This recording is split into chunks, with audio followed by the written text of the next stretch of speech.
మళ్ళీ ఈ రోజు మనం వచ్చిన తర్వాత నెక్స్ట్ లెవెల్ ఆఫ్ ఎంపవర్మెంట్, ఈరోజు డాక్రా సంఘాలని నెక్స్ట్ లెవెల్ కి తీసుకుపోవడానికి ఏమేం చేయగలుగుతామో మనం ఆలోచిస్తున్నాం. ఈ రోజు మీరు చూస్తే మొత్తం స్ట్రీమ్ లైన్ చేసాం అడ్మినిస్ట్రేషన్ ని. అన్ని పట్టణ ప్రాంతాల్లో 7,338 స్వయం సహాయ సంఘాలని, 18 జిల్లా అర్బన్ సమాఖ్యలను ఏర్పాటు చేశాం. ఇంకొక పక్కన దేశ మీరు చూస్తే ఈ 9 నెలల్లో 4,91,221 మంది స్వయం సహాయ సంఘాలకి 4,217 కోట్లు శ్రీనది రుణాలు మంజూరు చేశాం. ఈ రోజు బ్యాంక్ రుణాల ద్వారా కూడా మీరు చూసినప్పుడు బ్యాంక్ లింకేజ్ ద్వారా 51 లక్షల మందికి 29,486 కోట్లు గ్రామీణ ప్రాంతాల్లో, పట్టణ ప్రాంతాల్లో 1,04,578 మెప్మా గ్రూపులకి 13,820 కోట్లు బ్యాంక్ లింకేజ్ చేశాం. 44,104 మంది ఎస్సీ ఎస్టీ మహిళలకి 238 కోట్ల రూపాయలు వడ్డీ లేని రుణాలు ఇచ్చాం. పిఎం స్వానిధి కింద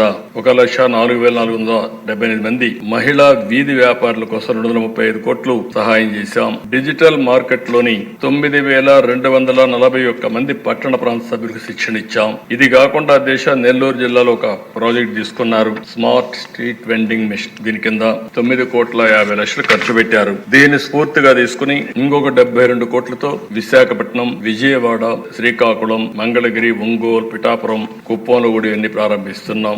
ఇది కాకుండా మీరు ఆలోచిస్తే దేశ రాష్ట్రంలోని 10 పట్టణాల్లోని PMAY కాలనీల్లో టిడ్కో లైవ్లీహుడ్ సెంటర్లు కూడా ఏర్పాటు చేస్తున్నాం. ఇది కాకుండా ఇంకొకసారి చూసినప్పుడు దేశ ఈ రోజు రాష్ట్రంలో 1 లక్ష కంటే ఎక్కువ ఆదాయం ఉండే లక్పతి దీది కార్యక్రమంలో మన రాష్ట్రం అగ్రస్థానంలో ఉంది. గ్రామీణ ప్రాంతాల్లో 10 లక్షల మంది మహిళలు లక్షాధికారులుగా ఉన్నారంటే లక్పతి దీది కింద వచ్చారు. పట్టణ ప్రాంతాల్లో 20 లక్షల మంది ఉన్నారు. దగ్గర 1,16,00,000 మంది సభ్యుల్లో 30 లక్షల మంది లక్పతి దీది కింద ఉన్నారంటే అది గర్వపడుతున్నానని చెప్పి కూడా నేను మీకు తెలియజేస్తున్నాను. ఈ వీడియో నచ్చితే లైక్ చేయండి. అలాగే మా ఛానల్ ని ఫస్ట్ టైం కనుక చూస్తున్నట్టయితే ఇప్పుడే సబ్స్క్రైబ్ చేసుకుని పక్కనే ఉన్న గంట సింబల్ ని యాక్టివేట్ చేసుకోండి. అప్పుడే మేము పెట్టే ప్రతి వీడియో మీకు నోటిఫికేషన్ గా వస్తుంది. అలాగే ఈ వీడియో పూర్తిగా చూసినందుకు ధన్యవాదాలు.